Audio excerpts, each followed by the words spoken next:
Merci de nous rejoindre sur les antennes de la RTS2. Mesdames et messieurs, bonjour et bienvenue dans votre magazine d'actualité Midi Mag. Tout de suite, le sommaire.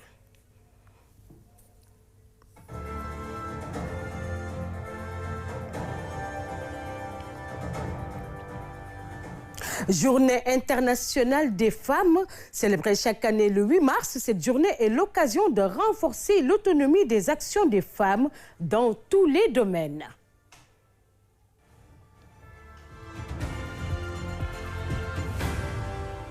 L'égalité des sexes aujourd'hui pour un avenir durable, le thème de cette année, un thème qui permet de sensibiliser sur l'importance de lutter contre les effets des changements climatiques.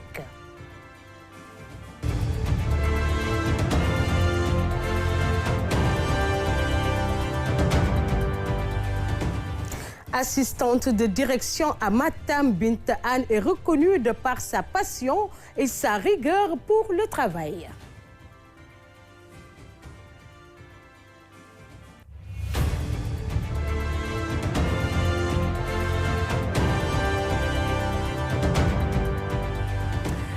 « 8 mars, je vous le disais tantôt dans le sommaire, la journée internationale des femmes est célébrée ce mardi 8 mars, occasion de parler de l'importance et du rôle qu'occupent ces femmes dans la société. Suivons le reportage de Yacine Dia. Une journée internationale mettant en avant la lutte pour les droits des femmes et notamment pour la réduction des inégalités par rapport aux hommes. Une journée appréciée par toutes les femmes.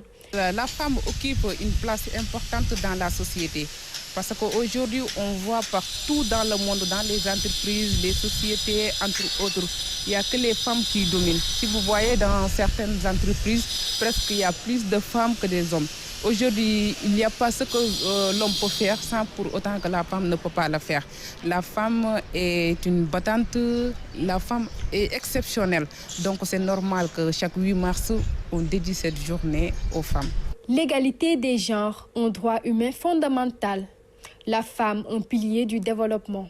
L'égalité doit être faite depuis.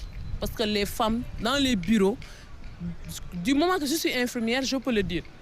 Du moment où on est à l'hôpital, on est plus brave que les hommes. La femme s'active dans le secteur informel. La femme est dans la politique. La femme est partout, je peux dire. À chaque fois, elles se battent corps et âme pour arriver à leur fin, pour aider les enfants, pour aider, je peux même dire, leur mari. La participation pleine et égale des femmes au processus décisionnel est une priorité absolue dans la lutte contre les changements climatiques. Sans égalité des sexes, l'égalité restera hors de notre portée. Le respect pour la gente féminine devrait se célébrer 365 jours et 24 heures sur 24. Merci Yacine Dieng pour ce reportage et pour parler de l'importance des femmes dans la société et du rôle également qu'elles occupent. Nous recevons sur ce plateau Madame Khadija Fall et les femmes de développement. 8 mars oblige, c'est notre première invitée.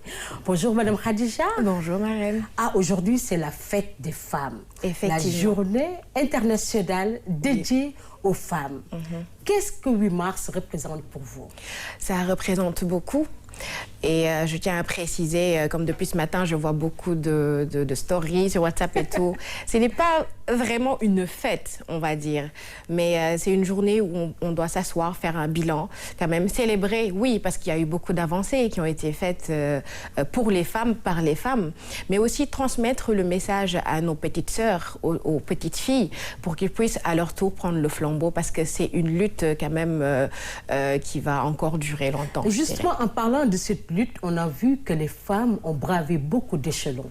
On a vu des femmes qui subissaient de multiples agressions, de maltraitance. Et maintenant, les femmes s'affirment avec les activités dont elles ont besoin, avec aussi toutes ces activités dans lesquelles elles s'activent également.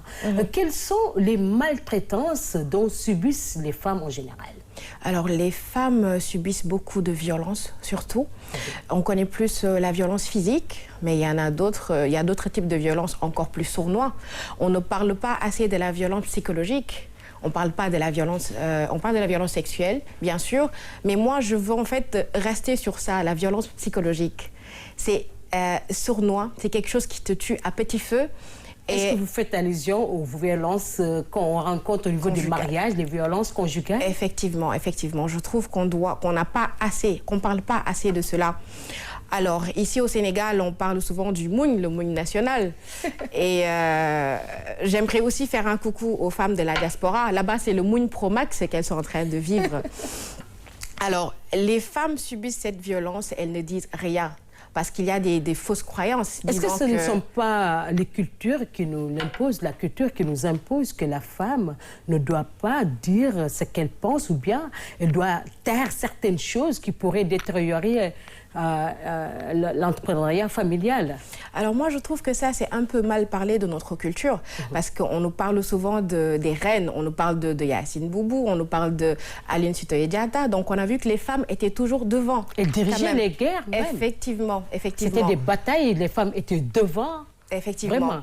Et on ne peut pas aussi mouiller la religion dedans, parce que quand on parle de Khadija Samotourondo, la femme du prophète, c'était aussi une femme leader. Donc on n'a jamais été derrière. Ni par la religion, ni par la culture. Une femme entrepreneur aussi. Effectivement. Donc ça, je dirais que c'est quelque chose qui a été inventé. Par qui? Je ne sais pas. Mais en tout cas, les femmes sont de plus en plus marginalisées. Et aujourd'hui, je suis très fière de voir que les femmes sont conscientes de cela, de leurs valeurs, et qu'elles occupent les places devant. Parce que ça a toujours été leur place, en fait. Aujourd'hui, on nous parle de l'évolution des femmes. On nous parle de la parité dans les instances de décision. Quelle est votre appréciation face à cette parité? C'est quelque chose de tout à fait normal, parce que seule une femme peut savoir ce qu'une femme vit, et on doit être devant dans les instances de décision pour pouvoir aider d'autres femmes. On doit être solidaire dans cela, on doit lutter, parce que seule une femme peut comprendre ce que vit une autre femme. Donc, pour qu'on puisse décider, pour opposer des lois pour que les femmes ne souffrent plus, donc oui, les femmes doivent être devant pour prendre des décisions. Moi, je trouve maintenant, quelles sont les solutions qu'on doit adopter pour lutter contre ces violences faites aux femmes?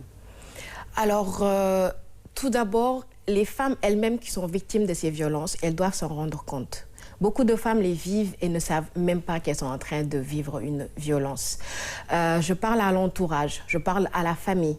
Observez les femmes qui sont autour de vous. Regardez comment elles vivent.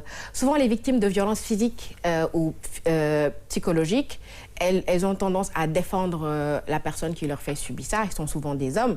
Elles ont tendance à cacher les cicatrices qui sont apparentes.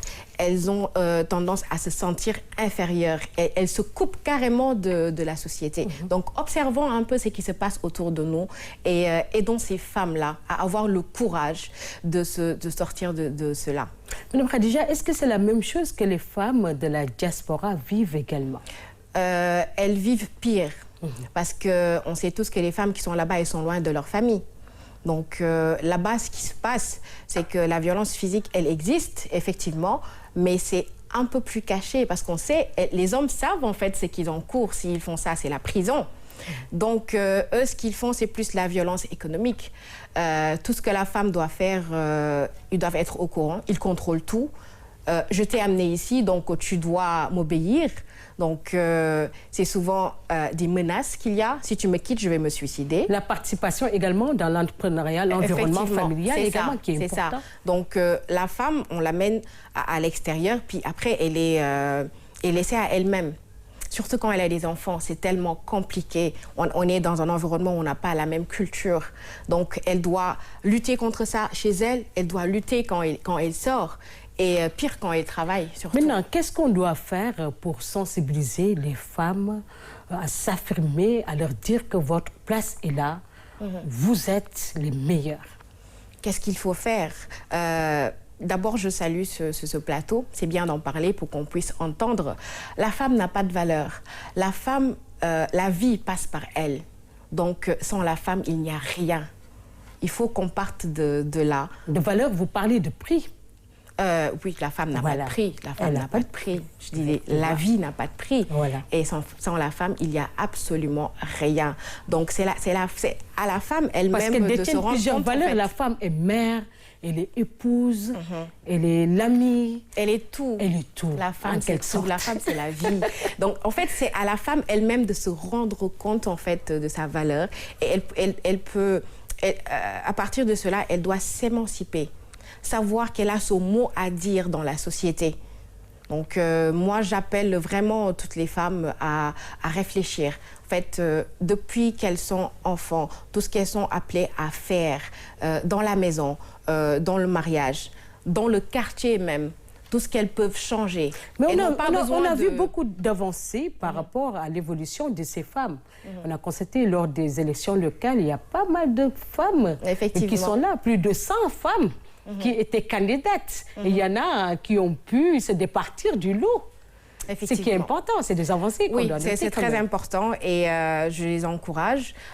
J'encourage aussi les femmes à se mettre dans la politique. C'est très important. Moi, je ne suis pas très politique, disons que je suis franchement pas très politique, mais je trouve que c'est important aussi que les femmes s'impliquent là-dedans. On va avoir beaucoup de changements et c'est un monde qui va carrément être dirigé par les femmes que je suis en train de voir se construire là. Et j'en suis très fière. Merci beaucoup, Madame Khadija. Nous vous remercions. Votre mot de la fin? Alors, mon mot de la fin, je dirais que chaque femme doit savoir qu'elle n'a pas été amenée en fait dans ce monde juste pour servir. Je veux dire, elle ne doit pas être derrière. Elle, je sais pas en fait. Elle a un rôle important. Oui, elle a un rôle important à jouer et surtout pour l'éducation des enfants. Parce que tout à l'heure, on parlait de violence. En fait, c'est un boucle auquel nous, femmes, on doit mettre fin. Un enfant, il doit grandir dans un milieu propice. Il doit grandir dans un milieu où il doit être épanoui. Et quand il voit de la violence, ces enfants-là, quand ils vont grandir, ils seront susceptibles de reproduire la même chose. Donc, ce sera un cercle vicieux. Donc, ne cessera jamais de tourner. En tant que mère, moi, je demande à toutes les femmes de vraiment faire de leurs enfants leur priorité parce que c'est eux qui sont après appelés à être les êtres humains de demain et leur apprendre à respecter juste l'être humain. Moi, je vous remercie, Madame Khadija Fall. Merci beaucoup, Marie. Alors, je rappelle que nous étions en entretien avec Madame Khadija Fall et les femmes en développement et nous parlerons du rôle important joué par les femmes dans la société.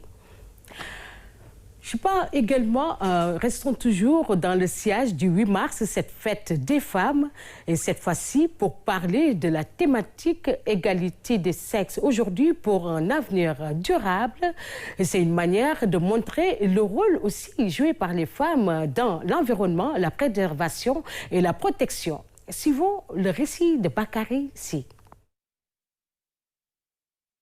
Mars, la journée dédiée aux femmes. Une occasion de se mobiliser en faveur des droits des femmes et de leur participation à la vie politique et économique. Elles sont aussi présentes dans le foyer au quotidien. Une femme, c'est un peu une superwoman. On attend souvent beaucoup d'elle. Super épouse, super mère, entre autres. Elle a tendance à oublier qu'elle n'a pas de super pouvoir et à force de puiser dans ses réserves pour jongler, elle finit par s'épuiser. Et en cette journée de 8 mars, il est important de montrer le rôle qu'elle occupe dans la société. L'égalité aujourd'hui pour un avenir durable, le thème de cette année. Il a été choisi par les Nations Unies en reconnaissance de la contribution des femmes et des filles du monde entier qui mènent l'offensive quant à l'adaptation et à la réponse au changement climatique. Et en faveur de la construction d'un avenir plus durable pour toutes les personnes, une sensibilisation est primordiale pour lutter contre les effets des changements climatiques. Aujourd'hui, pour un avenir durable, c'est le thème de cette année, la Journée internationale des femmes. Pour en parler, nous recevons sur ce plateau Madame Sokhna Dieka. Elle est assistante ou chargée de programme à l'ONG Natural Justice. Bonjour, Madame Dia. Bonjour. Merci d'être venue. Bonjour Marietou, c'est moi qui te remercie pour ce plateau. Alors, nous venons de voir le récit de Bakary Demba Sy qui nous parle également de la thématique de cette journée du 8 mars. Égalité aujourd'hui pour un avenir durable. Et quand on parle d'un avenir durable, c'est par rapport à la préservation de la biodiversité qui est large et qui implique tous les domaines de la protection de l'environnement. Comment est-ce que vous voyez la thématique de cette année ? La thématique, merci d'abord Marietou pour Mariam pour ce plateau. Et je remercie aussi tous vos téléspectateurs. Vous savez, la thématique de cette année démontre aujourd'hui le rôle capital que jouent les femmes. On a beau parler de changement climatique, beau parler de biodiversité, on se rend compte aujourd'hui, si on n'implique pas les femmes que nous sommes, on n'aura pas de résultats escomptés. Et donc, c'est là où c'est vraiment la thématique est importante, elle est capitale. Le rôle que nous pouvons jouer, que nous devons jouer, est ce rôle qui est impératif aujourd'hui, qui nous est reconnu pour cette année. Un rôle qui est impératif parce qu'on a constaté quand on parle des effets des changements climatiques, parce que la thématique lie avec les effets de ces changements climatiques. Parlons même de ces enjeux des changements climatiques. Quels sont ces enjeux en général? Globalement, les enjeux des changements climatiques sont énormes aujourd'hui. C'est au niveau mondial, au niveau africain, mais également au niveau des pays. Ils sont vécus de manière très différente, mais le résultat, il est là. On se rend compte aujourd'hui, si on n'agit pas, la vie humaine est menacée sur Terre. Et ces enjeux sont à la fois, comme je dis, légaux, c'est des enjeux économiques, mais également c'est des enjeux sociaux. Légaux parce qu'aujourd'hui, tous les pays sont tombés d'accord et ont ratifié beaucoup de conventions. Par exemple, on peut parler de la Convention 4 des Nations Unies sur les changements climatiques. Ah, bien sûr, qui aujourd'hui cadre tout ce travail. Et à partir de cette convention, d'autres ont été signés, dont la dernière en date est la Convention de Paris, qui aujourd'hui est un accord fondamental et qui est entré en vigueur. Pour la première fois dans l'histoire, une convention signée en moins d'une année est entrée en vigueur. Ça démontre aujourd'hui l'importance de la crise climatique auquel on fait face. En parlant de cette crise climatique, on sait qu'également l'agriculture occupe une place importante dans l'environnement. Maintenant, quelles sont les causes de cette crise climatique dans l'agriculture? Les effets, vous voulez dire? Oui. Ok. En fait, moi, je parlerai de l'agriculture avec grand A. L'agriculture qui va regrouper l'agriculture ou la culture, mais également la pêche et l'élevage, parce que c'est les trois piliers de l'agriculture. Les effets sont énormes aujourd'hui. Regardez nos valeureux pêcheurs qui avant partaient faire 10 km, rentrer avec du poisson noble et du poisson, et arriver à faire vivre leur communauté. Mais si vous voyez la zone côtière sénégalaise, quasiment une bonne partie, pour ne pas donner un pourcentage, des jeunes sont partis à l'immigration clandestine, au risque de leur vie.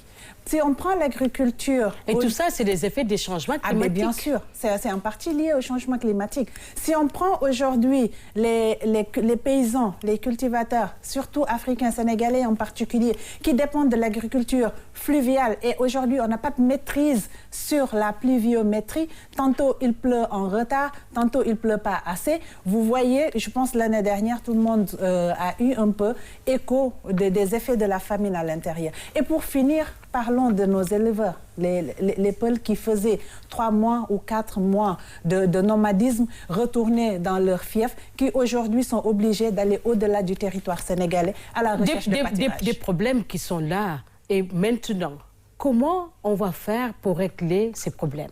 Lutter contre ces changements climatiques, on va parler d'adaptation et d'atténuation. Quelles sont les stratégies d'adaptation qui seraient mises en place pour lutter contre ces effets des changements climatiques? Vous savez, les adaptations ou l'adaptation, si vous voulez, je pense qu'il faut l'analyser à 2 niveaux. Il y a un niveau global où vraiment on attend l'État pour qu'il appuie avec de gros projets d'investissement et tout. Mais également, il ne faut pas négliger la contribution des communautés. Donc, tout ce qui est adaptation endogène, les mesures aujourd'hui que ces communautés-là essaient de mettre en œuvre pour survivre, en tout cas, ou pour s'adapter par rapport à ces changements. Mais il faut noter que le gouvernement du Sénégal a ratifié pas mal de conventions qui concernent la lutte contre ces effets des changements climatiques. Il y a également le fonds d'adaptation qui est là et qui lutte également pour la préservation de l'environnement, entre autres. On a constaté également que les méfaits de ces changements climatiques sont énormes. Quand on se rappelle de ce qui s'est passé à Rufisque, à Tchaoulène, avec les cimetières, des maisons entières qui sont disparues. Maintenant, par rapport à la valorisation ou à la transformation, est-ce que l'agroécologie est une des alternatives? Mais bien sûr, et une alternative, à mon sens, qui est durable. Parce qu'aujourd'hui, si on va vers une agriculture qui respecte l'environnement, en utilisant un peu des procédés qui nous permettent de préserver l'environnement, c'en est un.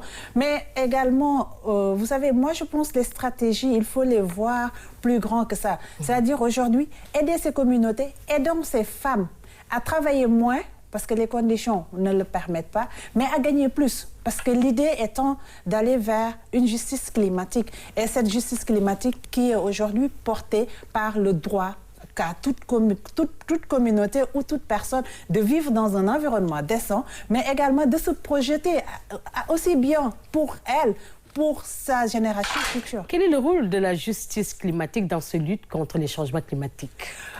Ce rôle, il est à mon sens à triple niveau. Hein. Le premier niveau, c'est aujourd'hui, tout le monde est d'accord qu'il y a une responsabilité commune par rapport à ces changements climatiques, mais qui est différenciée. Et ce qui induit aujourd'hui que les pays développés, qui ont une responsabilité historique par rapport à ces changements climatiques, doivent aider les communautés ou les pays africains que nous sommes, ou les pays les moins avancés que nous sommes. Mais cette aide... Les pays du Nord qu'on les appelle, mais est-ce qu'ils respectent les engagements également qu'ils ont signés? Oui, c'est ça. C'est-à-dire, j'allais en venir. C'est-à-dire, cette aide-là ou cet appui-là, il ne doit pas être que financier. D'accord?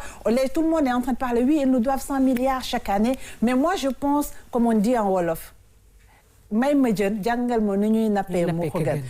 qu'ils mettent à notre disposition les technologies pour un développement durable et sain.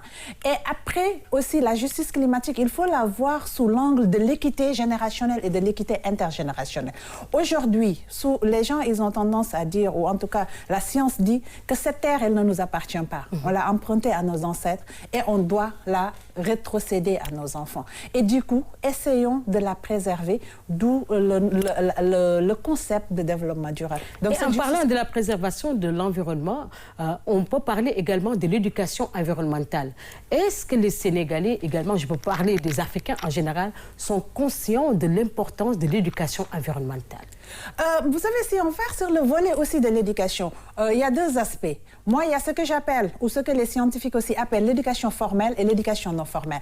Aujourd'hui, si on va arriver à un niveau d'acceptation et de compréhension, il faudrait qu'on puisse intégrer le volet éducation informelle parce que tout simplement, une bonne partie de notre communauté ne sont pas alphabétisés ou ne sont pas à l'école. Donc, si on veut une réelle prise en compte, c'est à la fois cette éducation formelle que nous faisons dans les écoles de sensibilisation, mais également voir comment développer des curricula dans l'éducation informelle pour la masse critique également que constituent nos mamans, nos grands-mères, mais également ces personnes-là qui n'ont pas eu la chance d'aller à l'école moderne.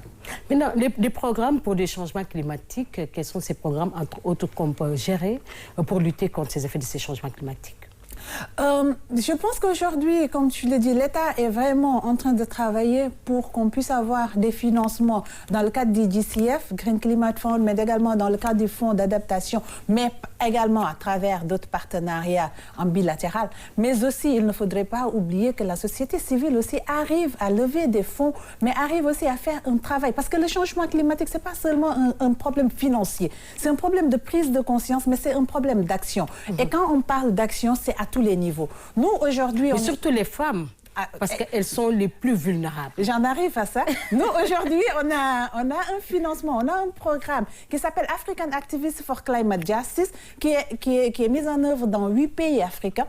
Et la finalité ou l'objectif global de ce programme, c'est arriver à renforcer le leadership féminin dans la problématique changement climatique, mais également le leadership des jeunes, parce qu'on sait que notre avenir dépend aussi de la prise en charge ou de la prise de conscience de ces jeunes-là. Quand on constate qu'au Sénégal, de plus en plus, ce sont les femmes qui détiennent les terres, même si ce sont les terres de leur mari. Alors qu'elles ont le droit d'accéder à ces terres cultivables, elles sont partout. Elles sont dans les domaines de la transformation, industrialisation également. Elles travaillent même dans ces localités. Maintenant, quand on parle d'atténuation et d'adaptation, des alternatives, à part l'alternative d'agroécologie, à quoi on peut s'attendre également? Les alternatives, comment je peux les parler, c'est aujourd'hui aussi de tout ce qui est économie propre. C'est-à-dire, quand je parle d'économie propre, je parle surtout de la valorisation qu'on peut faire de nos énergies et surtout l'utilisation d'énergies renouvelables. Vous savez, aujourd'hui, on ne peut pas arriver à un développement si on n'arrive pas à maîtriser deux aspects. Le premier aspect, c'est l'eau. Le second aspect, c'est l'énergie. Et on a la chance d'avoir une multitude d'énergie renouvelable qu'on peut valoriser, même si le coût de l'investissement parfois il est coûteux, mais si on le calcule dans le temps et en termes de comment on appelle ça en économie, si on le calcule en termes d'amortissement, l'investissement en vaut la peine. Donc, mais par rapport à l'investissement et en parlant d'économie, d'énergie également, on peut parler des constructions écologiques, bien sûr, qui nous permettent même de gagner beaucoup de temps par rapport aux dépenses d'énergie qu'on fait tout le temps. Bien sûr, bien sûr. Vous savez, la dernière fois, j'étais vers les points E et j'ai vu un beau café, mais qui était en vitre teintée. J'ai regardé, j'ai dit, waouh, c'est beau, mais les vitres teintées ne sont pas forcément adaptées chez nous parce que ça emmagasine de la chaleur. Vous voyez, et les après-midi, tu es obligé de mettre de la climatisation ou de mettre plus. C'est-à-dire, ce que tu vas gagner en termes d'éclairage, tu vas le perdre en termes de climatisation ou en termes de refroidissement. Et on est à l'heure de la construction du TIFA, qui est une plante envahissante et qu'on réutilise également pour des fins qui pourraient servir à la population. Je pense qu'il faut essayer de trouver des solutions alternatives qui pourront être beaucoup plus simples et adaptées à notre société. Et surtout accessibles à notre société. J'avais vu un programme qui avait été financé à l'époque par un projet. Ils appellent ça les constructions en hutte nubienne. Vous voyez? C'est-à-dire qu'ils utilisent le banco pour faire des chambres dans les villages. Mais tu as un microclimat. C'est-à-dire quand tu vas dans ces espaces-là, tu n'as pas besoin de ventilo, tu n'as besoin de rien. Et c'est une forme d'adaptation parce que tu n'utilises pas carrément l'électricité. C'est peut-être parce qu'ils n'ont pas accès Vivre dans un environnement sain, on en a besoin. Pour nous et pour nos enfants et nos petits-enfants. Alors, je vous remercie vraiment, Madame Sokhna Djedja.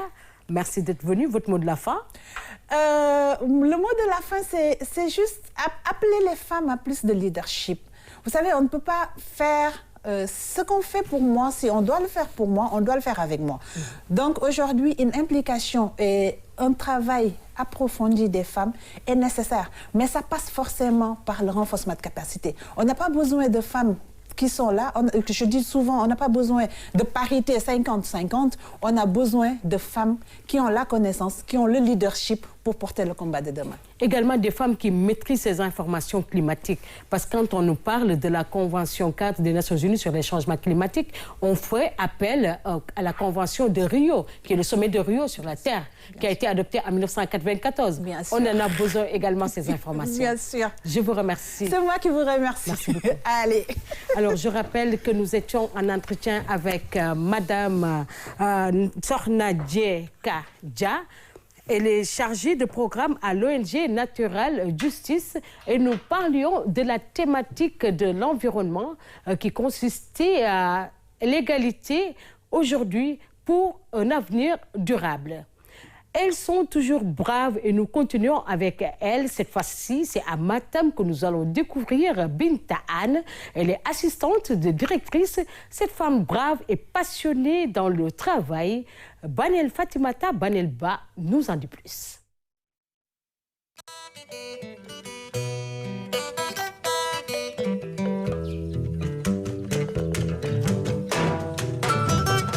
En semaine, du lundi au vendredi, Binta Anne s'attelle à sa tâche d'assistante de direction.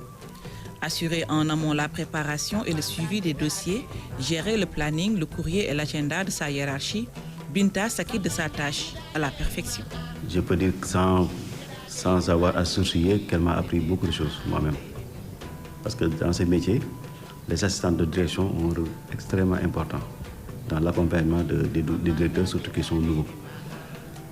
Et puis, devant toute situation de crise aussi, elle apporte beaucoup de conseils, vraiment allant dans le sens de bien faire. Après ses heures de bureau, place aux travaux champêtres. En cette matinée de samedi, Binta ne peut pas se permettre une grasse matinée. On la retrouve à la Société d'intensification de la production agricole de Tchambé, SIPA, avec les membres de son groupement pour se répartir les tâches. Une grosse commande est en vue. Nous avons une commande de 6 hectares de pastèques et de 10 hectares de butternut pour cette campagne.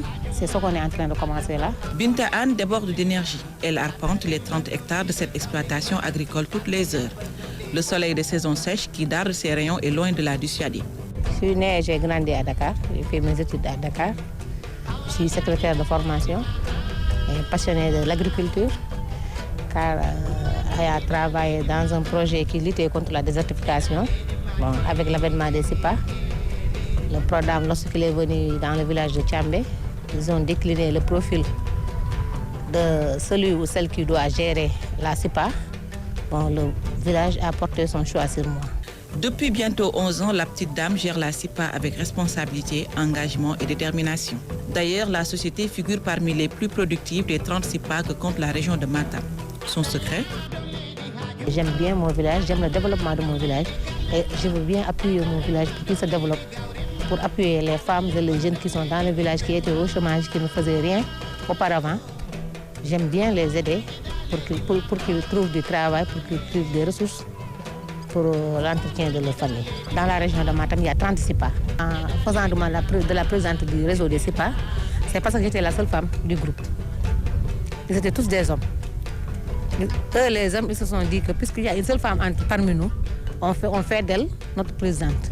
Se faire respecter, être écoutée en tant que femme, agricultrice, en tant que dirigeante n'est pas chose aisée dans une société polaire encore conservatrice. Néanmoins, Binta assure et rassure ses collaborateurs. En 2011, quand il s'est agi de trouver un gérant pour la CIPA, j'ai été le premier à dire qu'une femme ne va pas me diriger. Mais 11 ans plus tard, je ne regrette pas le choix de Binta. Elle gère la société d'une main de maître. Il y a eu des problèmes dans toutes les CIPA, sauf la nôtre. La gestion est claire. On fait des bilans annuels. Je suis chef de groupe, mais je sais tout ce qui se passe dans l'entreprise. C'est une femme, certes, mais elle est engagée et déterminée, mais surtout véridique. Mais au début, c'était un peu difficile parce qu'il y avait des hommes qui se disaient qu'une femme ne doit pas être devant de moi. Je leur ai dit ici, c'est pas ma femme qui est là, c'est pas mon mari qui est là, c'est pas mon maquillot, c'est pas mon cordeau. Nous sommes tous ici pour chercher de l'argent. Quand on sort du périmètre et qu'on est à la maison, chacun retrouve sa place. Je fais partie des premiers membres de la CIPA et avec Binta, on a traversé beaucoup de choses. Elle est d'une grande gentillesse et elle a le sens de l'écoute. Nous savons que dans beaucoup de groupements, il y a des querelles entre femmes, mais pas chez nous. Si aujourd'hui le label CIPA est connu à travers le monde, c'est grâce à la ténacité de Binta. Également, la CIPA nous rapporte beaucoup de choses. Moi, en matière d'éducation, je gère l'inscription de mes enfants en passant par leur prise en charge sanitaire grâce aux bénéfices que je gagne ici. Vraiment.